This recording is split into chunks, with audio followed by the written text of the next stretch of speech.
Hey everyone, welcome back to the Conversations with Kristi podcast. If you can hear, I've got a bit of a virus at the moment, but I'm pushing on with the conversations because this matters to me and I know that this information is so important. Now, today's episode is a really powerful one. I'm joined by Adam from Fighters Against Child Abuse Australia, F.A.C.A.A, if for short. And if you don't already know what the work that they do, you're going to walk away from this conversation with a whole new level of understanding around advocacy, protection, and what it actually means to stand up for children. Adam and I have known each other for a few years now, one of those connections that started online. We've never really met in person yet. One of these days we will, but we built it through shared values and deep commitment to keeping kids safe. And we have spent quite a few years now keeping in contact, and I really value Adam and F.A.C.A.A. In this episode, we talk about the different roles we all play in child protection, the realities of advocacy, and why this work matters now more than ever. This is one of those conversations that might challenge you a little. It challenges me every time we go deep into this stuff, but it's also going to empower you. So please enjoy the conversation and reach out to Adam and F.A.C.A.A if you can help in any capacity with their charity. So let's get into it. Hello and welcome back to the Conversations with Kristi podcast. I'm excited to be talking to a good friend, Adam, who is from Fighters Against Child Abuse Australia. Now, I was just saying to Adam, I was having a think about how long we've known each other, and we have never met in person. That's how the internet works. We meet all of these amazing people on the internet. So it does have its place, doesn't it, Adam? Like, we get to connect with like-minded individuals and people who are on the same path as us. We met a few years ago when we, through a mutual friend or mutual contact who you were actually offered to support or help at the time through some stuff. So it's been years now, and I am a massive fan of your work. I always try and share when you put something up, and I'm just grateful that you are in that space. I think I've said this before. Advocacy is different for every person, and each person has a role. My advocacy is obviously different to your advocacy, but the thing is that when we stick to the lanes we're in, and we can all work, but yet we join together and we create a better place for everyone. Adam, you can explain what you do and how you do it and how you got into it, basically. But I was just thinking back to, sometimes people ask me for certain support and help, and I'm like, well, actually, this person's the best person because that's what they focus on. Whereas I focus on, obviously, advocating for better education and awareness and, getting behind people like yourself and other advocates when they bring something to the table. So I just wanted to mention that, your advocacy is in awareness as well, but you do so much. So if you don't mind explaining to the Conversations with Kristi listeners what you and F.A.C.A.A do. Yeah, so F.A.C.A.A stands for Fighters Against Child Abuse Australia. And like yourself, we do a lot of awareness raising and legal reform work. But we've got a registered charity and it goes much deeper than just the awareness raising. Our main focus is on empowering victim survivors of child abuse, of any form of child abuse, and also making sure that they get their healing journeys in a different kind of unique way. We started, as I said, 16 years ago as in a very organic way. I just literally wanted to help a kid out that needed it. And my partner and I were talking around the whole, fact that this should be everywhere, because I've been a counsellor straight out of high school, straight into TAFE and then university. And I always found that the traditional models of counselling didn't work for me as a kid and didn't work for a lot of my friends as a kid. And so when I was personally doing my counselling work, my internships and things like that, I'd go shoot hoops with my clients, or I'd go hold pads for them, or I'd just teach them simple martial arts moves. And I always found that got a much deeper connection, much quicker, and also yielded much, much better results in terms of, their awareness and things like that. So when I offered to help this kid out that obviously needed it, we sort of discussed, can we get more help for more kids? And so I just put a call out, and I've been a martial artist since I was 4 years old, so like 41 years now. Jesus Christ, I am old. But Me too, mate. Me too. When you do it out loud, sometimes it hits you. But yeah, I just put a call out to any of my friends, and the response was overwhelming. And I got people from all corners of Australia say, hey, sign me up. What have we got to do? And it kind of occurred to me that I have no idea what to do, no idea how to sign someone up. And so we kind of just started saying, okay, you'll need a working with children check, you'll need insurance, and you'll need to prove, your lineage. At least you know something, because there's a lot of bad coaches out there.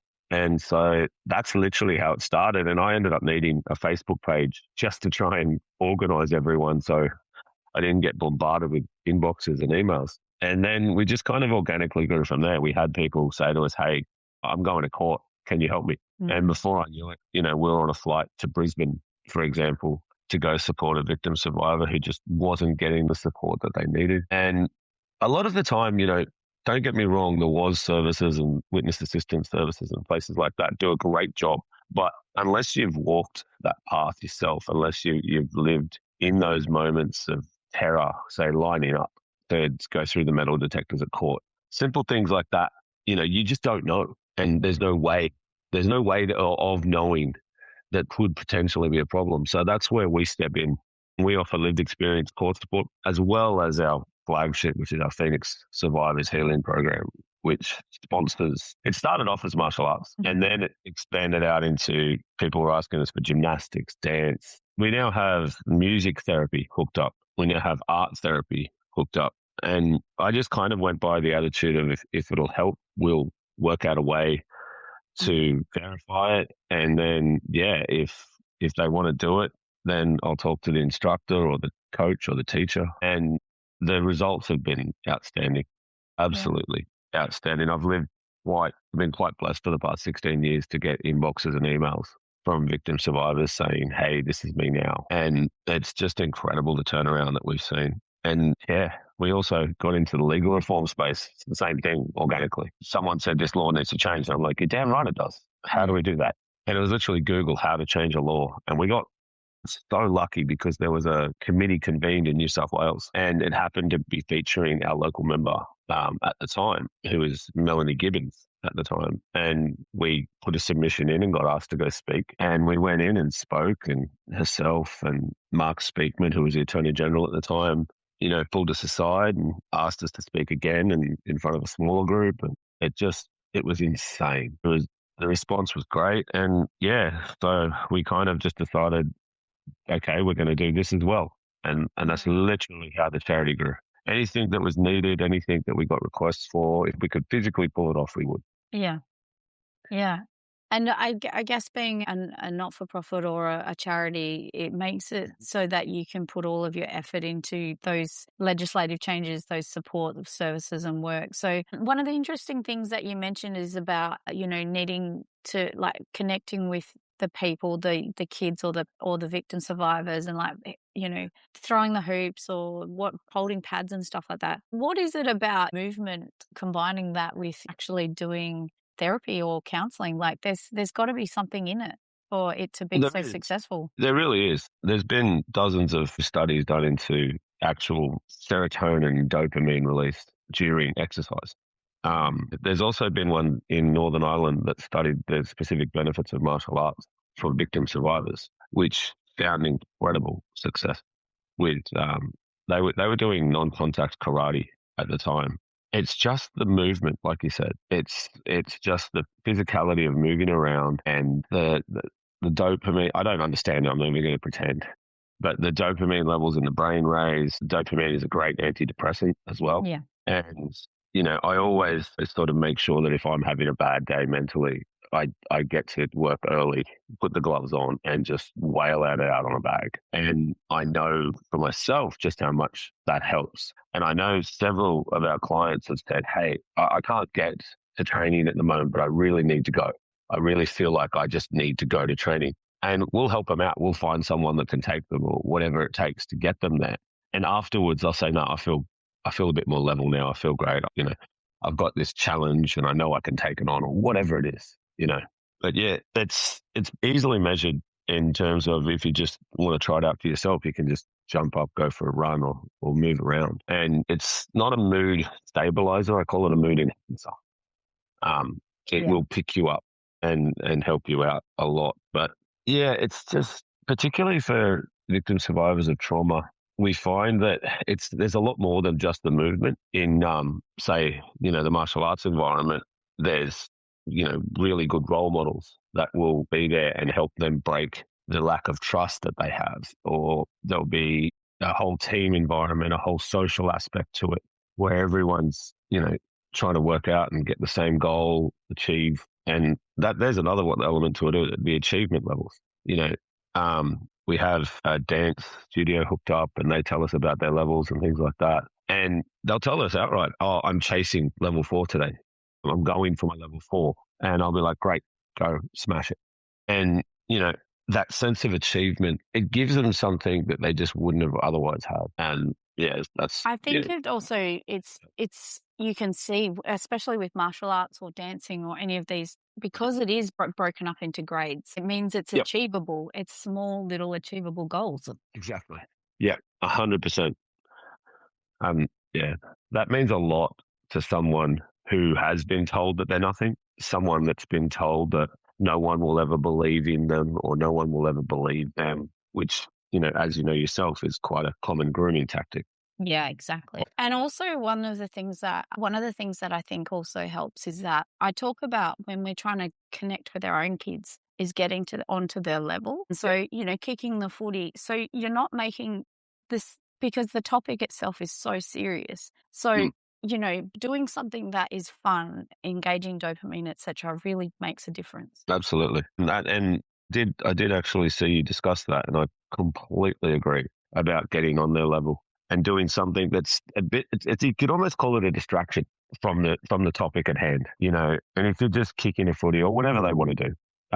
It allows a much better flow of speech. And it sounds weird because you think that they'd be distracted, but kids will often talk a lot more openly and a lot more freely, especially if it's a topic they don't want to discuss. Well, it's the distraction is really helpful, because I know when I was interviewing kids, how intimidating it is to sit across the table from someone whilst talking about something so horrendous and so annoying. Like for some kids, it's like, I don't want to talk about it, but they're making me talk about it, right? I don't want to discuss this. And who wants to? Like adult survivors don't want to talk about this stuff, let alone victim survivors, like children survivors. And so, 100%. I think we don't put enough.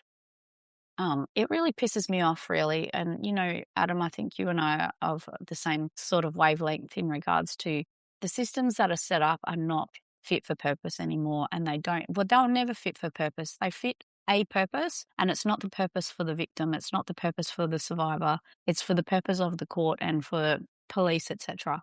Yeah. We always say this in comments and in posts. We don't have a justice system. We do not. And, we barely have a legal system.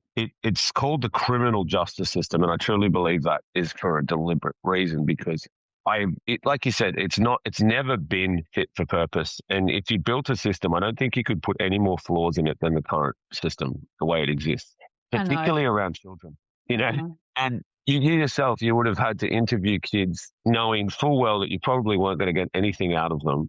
And because it is such a difficult task. How do you get a child to talk about something they don't want to talk about in that sort of environment, that closed off, you're in an office style space. Yeah. How do you then get them to discuss something they didn't want to talk about in the first place, didn't have wanted to have happened? And that's what a lot of people don't realize with victim survivors is they didn't want it to happen in the first place. And so they didn't ask for it. And everyone says, why does it take 10 years to come out and actually discuss this? Because it does. And 10 years is actually being very generous. It can take up to 30 years for these. And that's one of the findings from the Royal Commission, is that disclosures take up to 30 years. And that's just the way it is.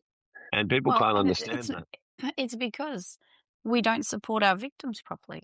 No. And it's because it's such a difficult thing. Like a lot of the cases that our victims and our children and survivors are dealing with, they're with people that they actually have grown up with, they care about. Some of them are, parents, some of them are family members. There's a lot of grooming involved, there's a lot of threats and intimidation involved. And then you go into the court system, you go into the justice system. You say about me interviewing kids. Most I really struggle with my part in it, but at the same time, I'm glad I know what I know now, because if I hadn't, I did my best with what I had.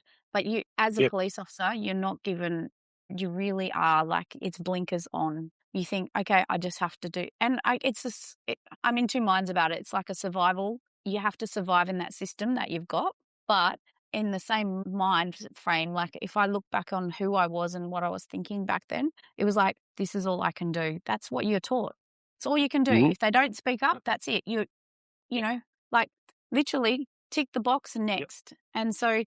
and I look back on that and I think, far out, man. Like I know that there was kids I interviewed who were being abused but didn't say anything because it was the wrong, like they're pressured into it. And all of the things that were going on there. So there's Yep. nothing outside of that other than child protection. And child protection have their own blinkers. So, like it's like the systems are all, if the child doesn't speak up, if the child does speak up, then they're not trusted or not believed anyway by Yep. the rest of the system, and so it's really difficult. And I don't discourage people from reporting because they have to. In most cases, you have to report to police, but I don't put a lot of faith anymore in, the reporting process, because there is so many ways that it can backfire, fail, and not, the person's not supported. Yep. I don't discourage or encourage people to go No, it's their choice at the end of the day. 100%. And I make sure I give them an informed choice. I tell them what will happen. I mean, look, we tried to change this 12 years ago at our first thing, at our first committee in New South Wales. We helped write a legislation called the Children's Champion Program. And we did as much as we could get over the line. Like we had the laws written that an advocate could read out the testimony of the victim survivor in court. And there was other things like, plainclothes detectives, trauma-informed data collection, things like that. And it was absolutely heartbreaking to get this over the line, to think, okay, we've made these changes, and then see what it became. And it fell so fast, so quickly. A new administration came in and they renamed it from the Children's Champion Program to the Witness Intermediary Program. And we were like, okay, we were supposed to be supporting children, and why was it changed? And oh no, it's just a better name. And then we were told by a defense lawyer who was defending against someone who was in the Witness Intermediate Program, thank you for that, because that's made my case easier to win. And I said, how the hell has it made your case easier to win? And he said, well, because right now the Witness Intermediate Program has a backlog of about 18 months because it's underfunded. And I just about quit, to be perfectly honest. It was such a body blow to hear that something that was created with such amazing intentions. And I know the politicians involved that helped work on that were in there for the right reasons, and everyone wanted to make some lasting change, only to hear that they've now underfunded it and stripped it, even of its title, was just heartbreaking. And this is sadly the system that we live in.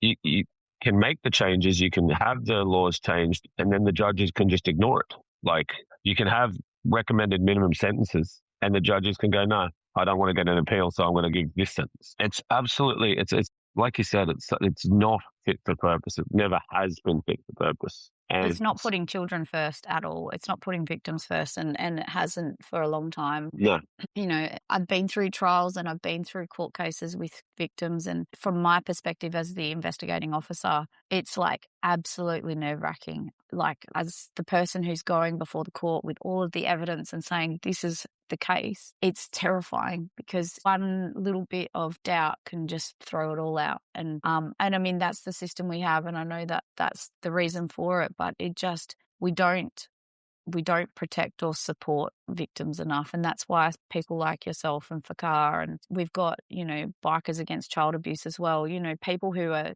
whether they win or lose, at least they've got a support network behind them. At least someone's there to, catch them. Because I tell you what, once your case is over, I'm pretty sure your freaking support network's gone from the court and from everywhere else. We do have some in Western Australia. I know that we do have some sexual assault centres and child sexual abuse centres, but that's counselling. That's rock up to an appointment every week or every month and see someone and talk about it. It's not that family network, that those group of people around you that you're providing assistance in way of, do you like dancing? Okay, we're going to get you some dancing lessons. Or do you like gymnastics? Or do you like to fight? And one of the things that I spoke to a guy over here, he's called and I get his name wrong all the time, the How Not to Die guy. Have you heard of him? Yeah. Yeah. Yeah, and I spoke to him, and he was saying that just knowing a little bit of self-defense gives so much courage back, or like Yes. they realize that they've got more power than they thought, because that's what abuse Absolutely. does. It takes away someone's power, their inner power. Absolutely. Yeah. And God, I could be all day giving examples, but I always think back to one little girl in particular. She was about 8 years old, and she was terrified, to say the least. She'd been through some horrendous things, and she used to hide behind mum when she'd first come in. And mum, to her credit, would bring her in every couple of days for like 3 weeks before she even looked at walking out. And then one day she was just sitting down in the lines, and I'm like, oh, okay, cool, how you doing? But she wouldn't look at me. I'd hold a pad up. She just wouldn't look at me. She wouldn't look me in the eyes. And I get it. So I'd hold a pad without looking. I'd just be, Yeah. these ones. And fast forward a few weeks, and she started to really build up her courage and really build up her strength. And then fast forward to her first grading, and she's there in a uniform, and she's throwing these teachers around. And yeah, they're throwing themselves for her, and they're making it look spectacular. And she's screaming into every punch, and she's like right in their faces, like right up in these adult faces. And I had to step back at that stage. I was like, oh my God, look at her go. And like you said, that's the sort of power that it gives back. And that's exactly why we do it. And, my hat goes off to you, to be honest. I couldn't imagine sitting in a courtroom after months of evidence gathering and watch a perpetrator walk away on a technicality and having the strength to just dust it off and do it again. How did you handle that? I didn't. That's how I ended up with PTSD. It wasn't the kids. It wasn't hearing their stories at all. Like for me, I could handle that every day of the week, because by being the person that could tell that they could tell that to, I knew that I was giving them their voices back by just sitting and, absorbing their stories and like allowing them to have a voice. But sitting in a courtroom and, like you said, a technicality where a child's like, they're children, for goodness sakes, and their whole credibility gets ripped apart, and it's everything about their life and their family, or, if it's a parent that's abused them, the other parent gets stripped apart of their credibility. And it's just horrendous how we treat these situations. And I still struggle to deal with defense lawyers because of it. Like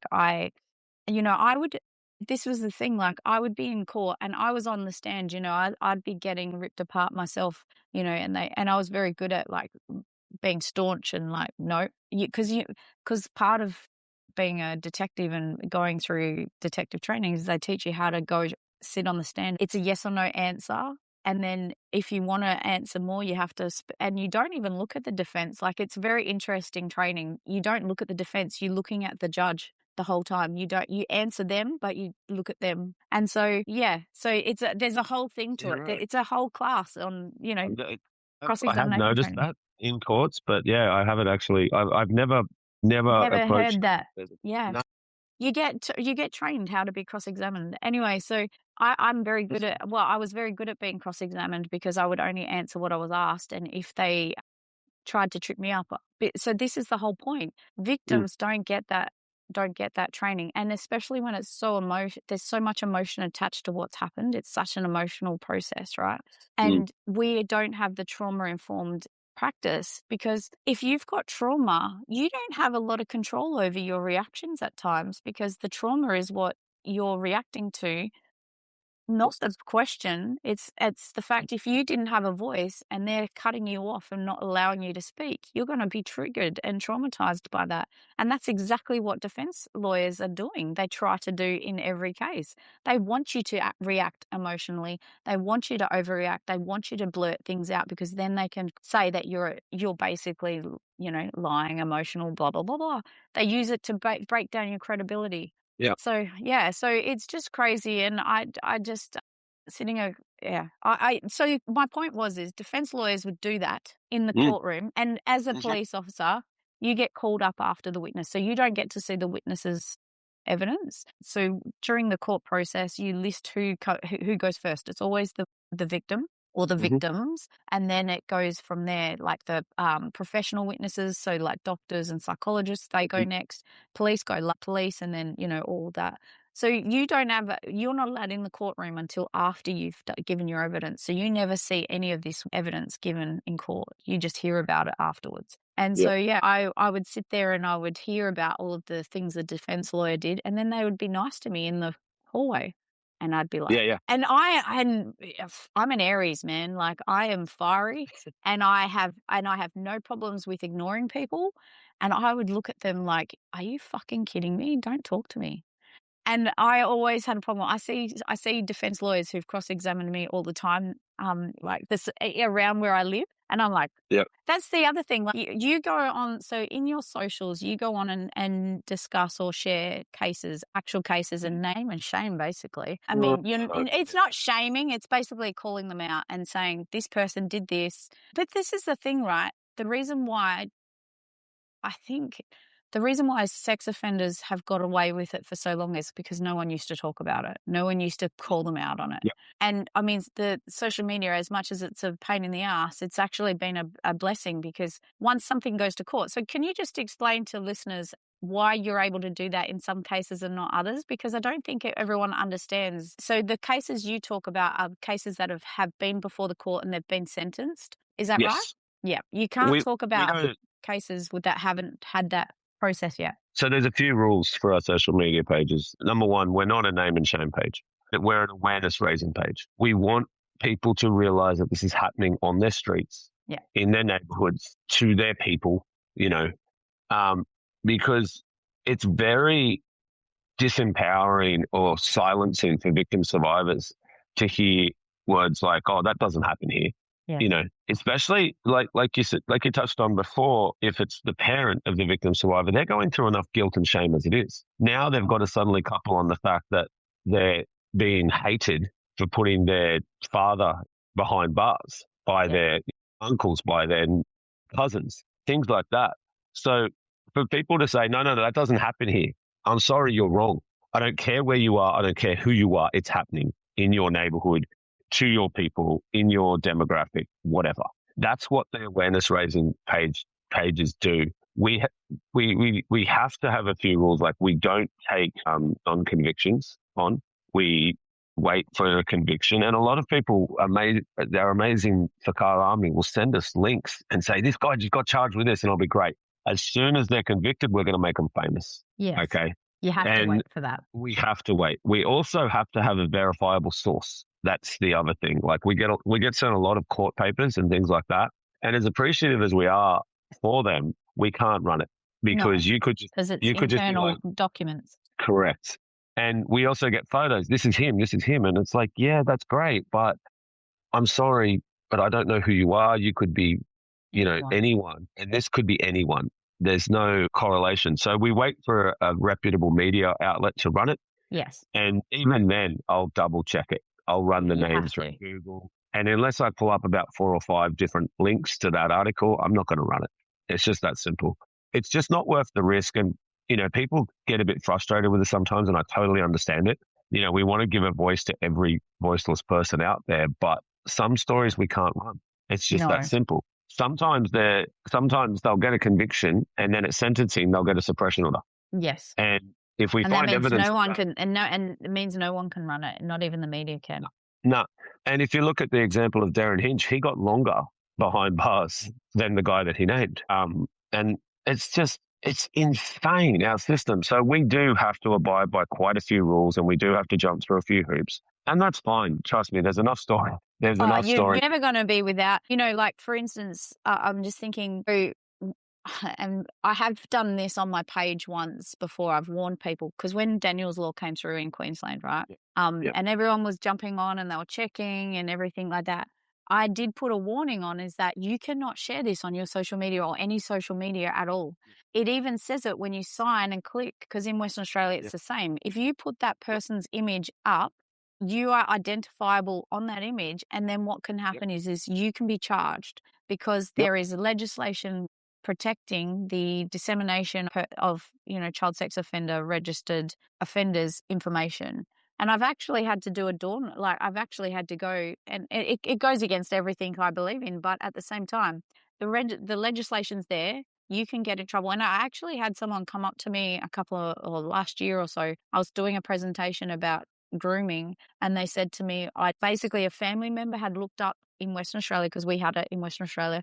They'd found out that this person, their neighbour, was a registered sex offender. They'd seen the image and they shared it with someone, sent the image to someone. And then what happened is they ended up getting charged. She was a mother of 2 kids. She got charged with sharing that image with someone or something, and she had to go to court and everything. And it's just, I know that we want to protect our friends and family. It's fine to tell them that there's someone in your area, but you can't risk it because there's too many laws protecting that, and it might seem unfair that that's the case. So unless it's public knowledge, they've been charged, there's no suppression orders in place. And don't forget, a lot of the court cases we never ever hear about are intrafamilial. They're cases we can't even touch and talk about because they're protected by the legislation around victim. It's meant to protect the victim. Unfortunately, it generally protects the offender as well. So unless the victim is over the age of 18 and decides to waiver their anonymity, they can choose to waiver that as well. So there's a lot of things holding us back from being as open and honest about what's going on in the community. Oh, absolutely. Dozens of cases, like you said, interfamilial that I'd love to report on. I'd love to just get on the page and say, listen, this is so and so. This is what they've done. And like you said, it would literally cost me the charity. The charity would be shut down. It's not worth it. And everyone that we help would then have to find a new outlet, find a new way. And I know the waiting lists on most of mental health assistance out there. The waiting lists are huge, and I'm just not going to do that to our clients. I'm not. Yeah, it's not a risk that I ever take. No.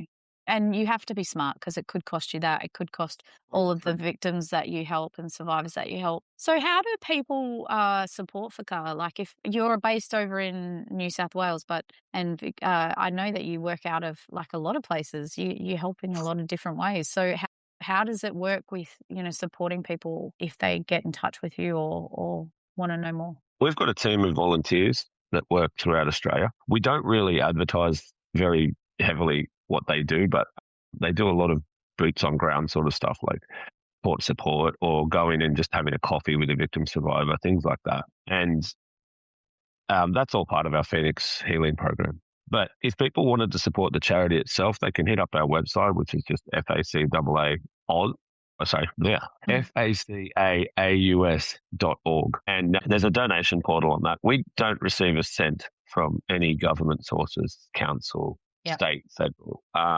We are obviously aiming to fix that because after 16 years, I'm at a point where I feel like we could really help a lot more if we were funded. Yeah, we are entirely self-funded at the moment, entirely on donations. And, most of those donations come through the donation portal on our website. There's a lot of, PayPal giving funds. People nominate us for their birthday fund, which is always awesome to see. But no, a lot of what we do is just volunteer basis. A lot of what we do is people who just want to help out, martial arts organizations, and anyone that wants to be a part of the Phoenix program. 90% of the time they'll come to us and say, hey, whatever the fees are, we'll take them.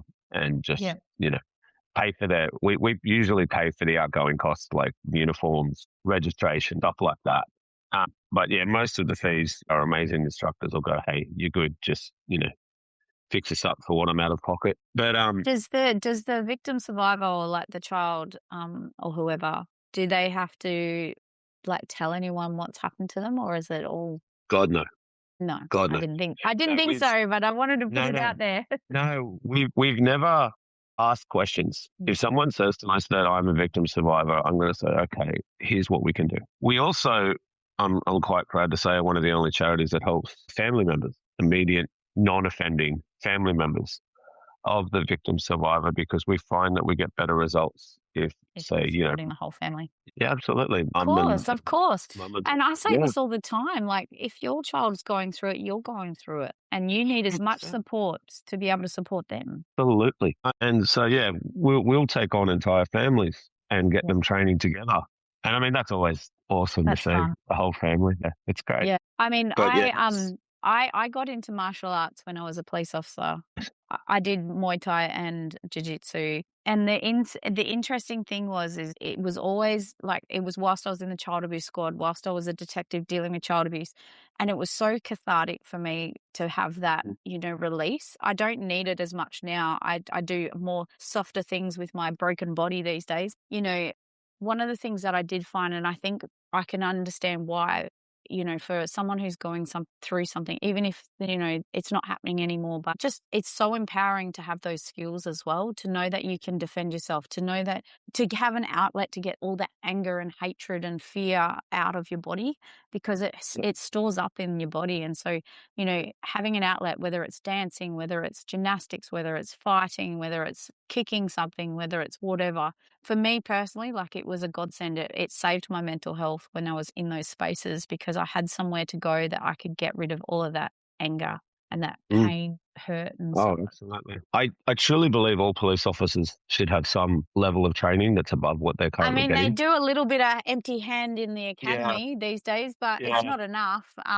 yeah. I was very proud of the fact that I did jiu-jitsu and Muay Thai for myself. It was for myself, but it helped. I mean, I'm 5'1". If we ever meet in person, I'm a tiny little person. And, but also one of the things is when you're confident, people just, I never felt like, and it's a weird thing to say out loud. Like, yeah, I do get scared and I do feel like I've got to watch myself right now. But when you're Mm, confident, your confidence shows and people do notice it. So they don't actually think, like, I was never the one to back down. I was like, yeah, okay, let's go. And they'd be yep. like, what do you think you're going to do? And I'm like, well, try me. But that's it. And a lot of people underestimate that. Mm. There was a study done in America where they talked about how these monsters pick their victims. And they literally said that one. Yeah, And they're they've got to like, decide which one. yeah, that because their predatory instincts took one look and went, this one's hunched over, this one's got no confidence, this is the one that I'm going to be able to get. And they looked at kids with confidence who were doing things, and they were like, no, I'll just go for the next one. And that's a Exactly. horrible, horrible statement to make, but it touches on what you said before about your self-confidence levels. Your self-confidence levels will reflect to others. And like when we get these photos and these videos of our clients beaming with pride and beaming with confidence, that's the payoff for me. That's the oh, hell yeah, let's do this again sort of thing. Because like you said, confidence is visible to others, Yes. especially the predators. Yeah. Yeah. 1000%. I used to go to jobs like domestic violence, call outs and jobs where someone's been abused and stuff. And I'd think, and when you got the history of the situation and you found out that they had been a victim multiple times, and I'd be like, and I've said this out loud before, I've been like, it's like they've got victim stamped on their head, right? Because when you're a victim, and it used to upset me because I'd be like, how is it that this person knew to prey on this person? How is it that this predator knew to pick Yep. this woman and her kids, right? It used to and you're right, they can see it. So the Mhm. more confidence you can build in yourself, and if you can't build it straight away, fake it until you make it. Like carry your head high and 100%. put your shoulders back and freaking walk Yep. into a room like you own it, whether you feel it or not. Yep. But doing martial arts makes you feel like that. And 100%. having that confidence in I can stand on my own and no one can take me down, or if they do try, I'm going to fight them. And so that 100%. makes a big difference. And from my experience with kids is that if you do that with kids just for their own personal belief, and they're less likely to be bullied, but they're also less likely to become the bully, and they're more 100%. likely to be the one that stands up for the smaller people and be the kid that stands up for the little person, because they're like, no, we do not do this to other people. That's what martial arts and training like that does. Yeah, and that's exactly, you hit the nail right on the head. They're the ones that have stood up, so they would know that they will stand up again if needed. Yeah. And look, we always tell our kids to start trouble, never start it. We don't have to be No, perfectly honest. 'Cause but you can finish no, it. Yeah, there you go. Don't start trouble. If you have to finish it, sorry, not Yeah. really sorry. No, But that's yeah, right. And that was a thing that I was taught in, like, I taught my own daughter. I was like, you don't start trouble because we are not here to make trouble with people. But don't be scared to stand up for yourself and be the person that finishes it. And it's not 100%. because I'm not saying that from a perspective as you walk around with these big, like, I can beat everyone up. No, you can walk around knowing that no one can push you down and bully you if possible. And if they do, you're going to fight back. And it sounds strange to hear, but I think that's what I was taught. And I think that's what martial arts teaches you.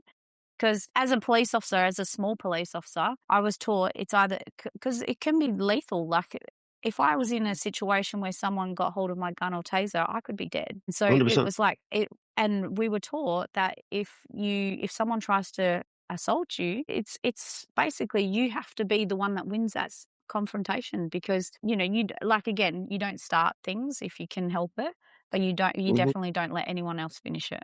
No, absolutely. Absolutely. I work quite closely with a few law enforcement officers and from various departments, and they tell me the same thing. They say it's them or me. And when you think about what that actually means, like a lot of people don't realize the benefits of self-defense because when they say it's them or you, it's not just them or you, it's their family or your family. One family is going to be crying. One family is going to be upset. One family is going to be, and damn right it's not going to be my family. And that's what we always kind of try and tell them because a lot of people go into law enforcement without the realization of just how real it's going to get for them. I couldn't go into a domestic violence situation knowing that this perpetrator's done this how many times now or whatever it is because It's it's so not much in me. psychology. There's so much psychology and so much head fucking basically in any of these situations. Like it's a, it took me many years to reconcile some of my own personal beliefs and to, it wasn't until I left the police that I actually had more compassion for people than I did when I was in the police. Because in the police, and this is one thing I don't think they do it well enough. They don't provide you enough as in when you're in the police, all you see is the 5% or the 10% of the population that's doing the wrong thing. And so Yes. you become like, it becomes this this mouse wheel of like another person doing the wrong thing. And so all you think is everyone is a shithead, like everyone's bad, and that's police language. But really, the world isn't as bad as when you get out, you have a lot more compassion. It's a lot more complicated than what it's just you need to do the right thing and you need to stop doing that. And there's a lot more to it. So but getting back to what we were actually talking about, I think for any child or any person who's out there who really is wondering, how can I empower myself? I think you are onto it. You've created a program and a purpose that helps victim survivors and people, understand that they actually have some power in this place and Mm. they can take it back. Well, especially considering these are the most voiceless people in our society, is the victim survivors that we have. They've had their voices not just suppressed, but completely stolen. And that's why one of our original catch cries or catchphrases, whatever you want to call it, was the voice for the voiceless, because we tell their stories and, we help, but more importantly to us, we help them tell their stories. Yes. And so, yeah, it's quite a powerful statement because people don't realize just how insidious grooming is. People don't realize just how, I mean, you obviously do. And, I know. I know, and I still get people like, I don't know about you, but I mean, obviously my education's a bit different, but I did something about that nothing good happens behind closed doors, right? And I did Mhm. a post about it, and it's been shared. It's gone nuts, right? But I've had so many people jump into my Facebook comments saying, "Oh, you can't just say that. Like, you can't just say that. Like, we need to close our doors because we don't want our dogs in our bedrooms. We need to close our doors because our child's got neurodivergence. We need to do this. We need to that." And I'm like, there is nuance here, and if you watch the whole video, you would get it. What I'm saying is that when you've got multiple children or there's adults and children, doors should be open because they need to be up. We need to know what's going on behind closed doors, and we Yes. need to be like it's where abuse can fester. And so, in Mhm. my experience, so like you, I'm sure people come at you and they're like, "Well, The one that does my head, and I'm sure it's happened to you too, is when you say something that you think is so black and white and you get people saying you're wrong. Like, my personal favorite is every time there's a death of a child, we'll say ending a child's life is wrong. You cannot take the life of a child. And we have people run straight to our comments section and tell me how much of an absolute everything I am, and how dare I, and walk a mile in their shoes. And I sit back going, you're Oh my talking gosh, about welfare check. children. Welfare Yep, check on those. finally. And I it's mean, like, seriously, I get it. I get that, you might be struggling with your families, but that's not there's no reason to take anyone's life. exactly. And that's literally all I've said so many times. And it's like, you're wrong. And, I saw that post about closed doors, and I was going through the comment section going, oh my God, people, you've missed the point. Don't personalize everything, every word. I know, and I feel sad for them, like, because they're so triggered by the fact that I've called out closed doors. But I'm like, if your child's in their room on their own without a device in there and they want to be alone in their room in a quiet space, but if there's a device in there, then I'd be worried that something nefarious is happening. If they're in there with another child and they're closing the door, how does the child or the younger child get out of that room and get safe if they don't feel safe in that space? Like, people don't look at it the way we do because we know more, I guess. And it's quite interesting how people interpret our messaging and how they lose the message so quickly.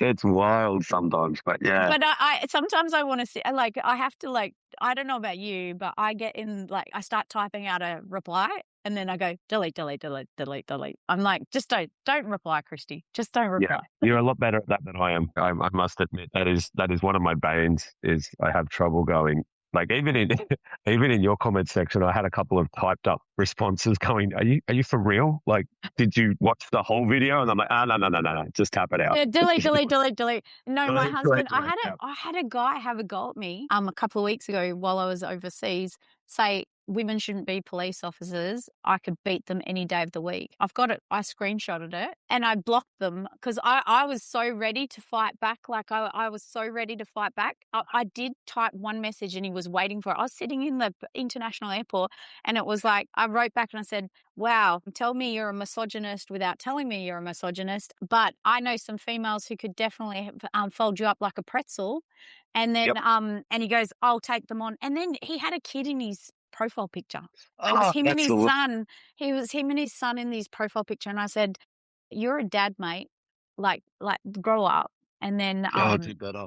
but then I just blocked him because my husband was like, you're on holidays, like, leave it alone. You're in the international terminal. What are you doing? Yeah, he's like, why are you fighting with idiots on the internet? And But yeah, like, it is wild. It's wild putting yourself out there. I know that you probably feel it too. Like, sometimes I have to really check myself because, we have families, we have lives, we feel very passionate about this stuff, but we have our own lives that we have to lead and we can't be there for everyone. And as much as it pains us to do that. So I'm in awe of you. 16 years, you've been doing F.A.C.A.A as long as I have been a police officer and being in this advocacy space. So I'm in awe of you for creating what you've created and done what you've done and still going, mate. Like, you could, like, do you ever get a moment where you go, I could just give up and get a real job? Or, well, That's the thing a lot of people don't realize is I have a real job. I'm the head instructor of a martial arts academy.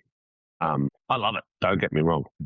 I do not go to work every day. I get up and I go do what I go to my passion every single day. Just the reference to your mate, I definitely have some women that would fold you like a pretzel, bro. Dude, I know some really strong women who can freaking, they could have him freaking tied up in a arm bar and a freaking choke in 2 seconds. You wouldn't get out of the first, but yeah, so I do have a real job. And like you said, I can't risk that. I do this volunteer. I do this because I have to. Everyone says, it's in your blood. Yeah, I just say because there's always a saying, someone should fix that. Well, yeah, so I just do it because I have to. But yeah, I could not be a police officer that went in. Oh, look, I'm not saying that they don't they have a really tough job, and I kind of feel like when I was a police officer, I was a different person as well. Like, I look back on, I have to there's the amount of cases that I had to turn away and look away from. And now I look back and I go, yeah, Like, I look back on that and I go, how fucking disgusting is that? Victims And who that's deserved it. Yeah. limited resources, or Look, it all comes down to whether a child speaks up or not. yeah, right. That's a savage statement, and it's one of the most truthful statements about our system that I've ever heard, and It how all comes down to effectively that. that child articulates what happened to them. 1000%. That is wild, because from interviewing kids, I know from helping them in court. It's not What cut a and dry. It's so not cut and dry. And, like, this is a whole nother podcast, but the thing is that it all comes down to whether the child can say something in that one interview that gives the detectives enough to press charges. If Here's there's a not question enough for you. if there's not enough in that interview, or they Mm, don't articulate it right, or the interviewee isn't able to get enough detail, or they don't, in some cases they, they allude something's happened, but they don't go into detail. Like, it has to be detailed. Like, the child has to give you detail of what's happened to, and without being too crude about it, they have to allude to whether it was a penetration, just a dealing. So it's because those facts matter at the end of the day. of They matter course. to the court. Yeah. And so if you're unable to actually get the detail out of the child, then it's most likely going to be insufficient evidence Right. Okay. and written off. So we've had cases come across our desk where the victim survivors have tried to sue civilly, and Yes. the police notes have included things like, "I believe them to be lying." Is that a normal note that you would take? No, no, no. And Right. it's meant to be observations only. Yeah. Observations Thank and you. facts only. Thank you. Facts Yeah, and that's what I observations thought. only. This is what I have received. This is what has been said. This is what I have precluded from all of that. It should Right. be facts and observations. I have observed the mother say this. It should never be, I believe. And I can't say that I've never used that type of, I can't remember all of the case files. But Listener. early on in my career, I had a detective say, or no, a very experienced senior constable, one of the best men I ever worked with, say to me, it takes just as much effort to not do the job as it is to do the job properly. So one of the things and I was very early on, I was a probationary constable, and he said to me, Kristi, if I could impart one thing to you, is don't be the type of person that tries to get out of doing the work. Because a lot of police officers, in my experience, if they're old and crusty or they're just lazy, they will spend just as much time trying to write it off and not find the evidence than they do finding the evidence. And that is very possible. Wow. Okay. And he said to me, don't be one of those police officers, Kristi, that spends more time trying to find a way not to do the job than to do the job. And it stuck with me. And he was so right, because I saw that happen time and time again. And there was cases that I brought before the court that had been written off by another detective because they decided, like, they were like, insufficient evidence. And so, and it comes down to whether if you're detective or you're police officer, and I'm probably going to get huge issues like from other coppers for this, but if your detective is lazy, if your police officer is lazy and they don't do their job properly, then that's what is going to, if the evidence is there and they don't chase it, or sometimes the evidence isn't there. I've had cases where I was burrowing down every fucking rabbit hole trying to find every bit of evidence, and there was nothing I could find. There was nothing to support a child's statement or to their interview, and I've had to write them off because there literally was not enough evidence to go to court. That, it was just the child's evidence or the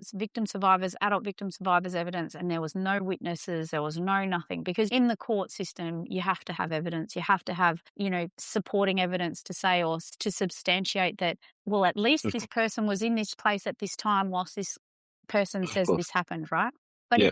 if you can't get that, if you can't prove that, then you literally can't put the charges forward. Right. Yeah. But And like you said, you think about the burden of proof is beyond a reasonable doubt. So civilly is wild. different so the civil stuff, like, I'm not saying it's better or worse or whatever, but if you go criminal and, it's unfounded because, that it's because the burden of proof is so high. But Yeah, when you absolutely. go civilly, it's only balance of probabilities possibly Yeah. could have happened. Yeah. No, absolutely. Yeah. So But it's I've a just very found different I situation. found notes like that in so many cases. Yeah. Notes like, "I believe they're lying," or notes like, question marks next to facts and things like that in the case notes. And it's destroyed the chance of a civil case. And, we've asked, okay, how come this was written and things like that? And it's like, I don't know, it's my case notes, But like because you said, that's an opinion. Yes, that's right. And I know I've seen people write similar things. So, and just again, like a case that I had very late in my career was of a woman who had been sexually assaulted by a doctor in the emergency room. So there's a bit of a story to it, but basically I got given the case just as I just started in a new posting. They were like, Yeah. "You have this file, write it off." The sergeant came with me to try and interview the victim and said, "Just get rid of it. Get them to sign a reverse statement saying that they don't want to go ahead with it." That's what he told me. That was his instructions. He goes, "She's lying," right? Yeah. Anyway, so I go and speak to her, and she's obviously got some mental health and some issues going on, but also very traumatized person. So, again, trauma shows up in very different ways, and trauma can make someone seem a very rational person seem irrational. Yes. And so I ended up pursuing her. Like I kept talking to her and I kept checking in with her, and I'm like, "I'm here if you need me. I'm here if you need me. Please come and see me at the station. I'm happy to take your statement." Anyways, she ended up providing a statement, and I ended up following every rabbit down every hole. And this doctor he was married with a child and stuff like that, and he had groomed her before that because she'd been in hospital. So she ended up in the emergency room. Long story short, they'd left something inside of her stomach cavity. She had sepsis. She ended up in the emergency room. But this doctor, this surgeon, trainee surgeon, had met her when she was in the ward and had taken a fancy to her and had been trying to contact her. He had gone into her details, found her number, started contacting her, and like a whole heap of stuff, right?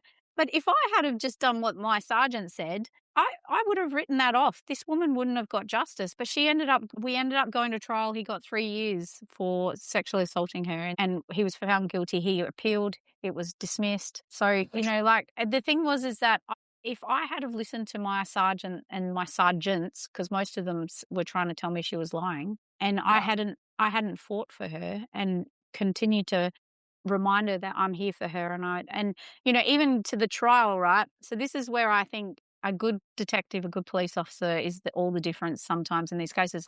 And even if some of my cases I couldn't get enough evidence, I was apologetic, and I would say to them, "I am so sorry.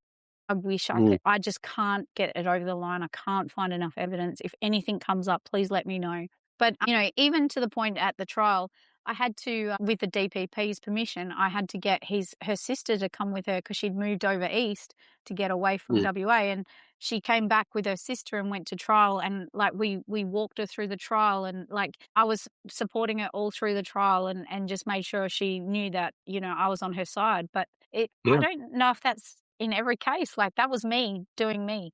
That's the exception to the rule. And I'm so sorry to say that, but what you did was above and beyond compared to a lot of cases that I know. I'm not going to say most because, like you said earlier, there's some good detectives out there. And there are some amazing detectives like yourself and the work that you just put in with that one client. But yeah, I see so often victim survivors just shushed because they get put in the too hard basket. Because like you said, talks and trauma is prickly, trauma is fiery. Traumatized victim survivors don't act in an easy manner to get information. They don't act in a one of the things that I always tell people, especially if it's historical, is to write it down and make a timeline, because your memories don't come back in one fluid line.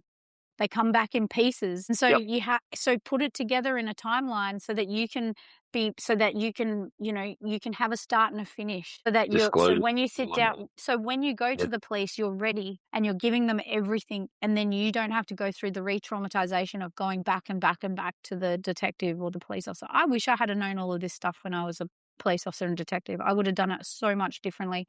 But I think I also knew intrinsically that I was I got made fun of by police officers. I got made fun of by fellow detectives. They used to call me the life coach because I used to sit with victims and talk to them, or even we'd be at search warrants and I'd be talking to the offenders and giving them life. I'd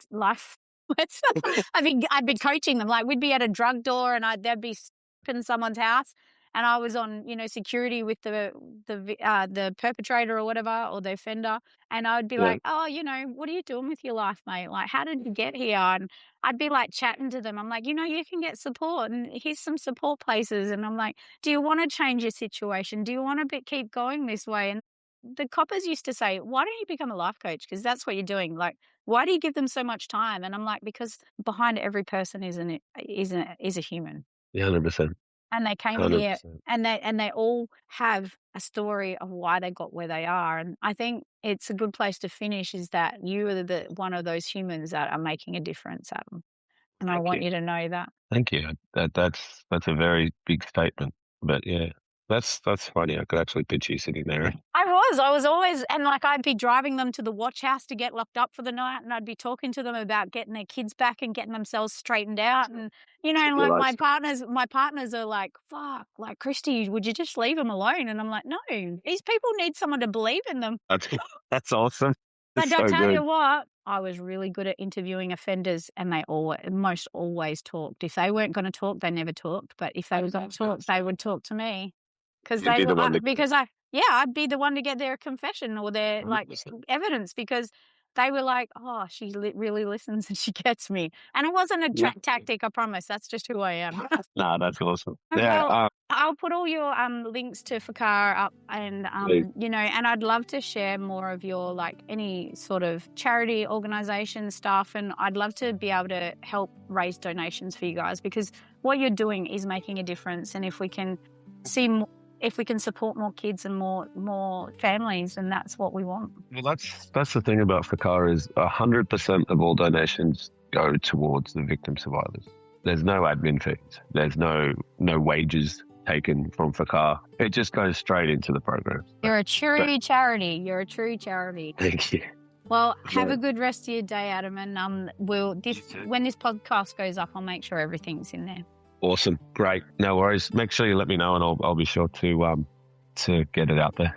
Thanks, Kristi. If this episode got you thinking or shifted something for you, that's exactly the point of this podcast. These conversations aren't always easy, but they matter. And the more we understand the roles we each play in protecting children, the better equipped we are to actually do something about it. Look, if you found this episode helpful, make sure you share it with someone who needs to hear it, because awareness is great, but action is what keeps kids actually safe. And if you're ready to start having these conversations in your own home, just remember I've got heaps of resources on my website that can help you do this in a calm, practical, and age-appropriate way. You'll find everything in the show notes, including all of the information about F.A.C.A.A and Adam. Thanks for being here, and I'll see you in the next episode.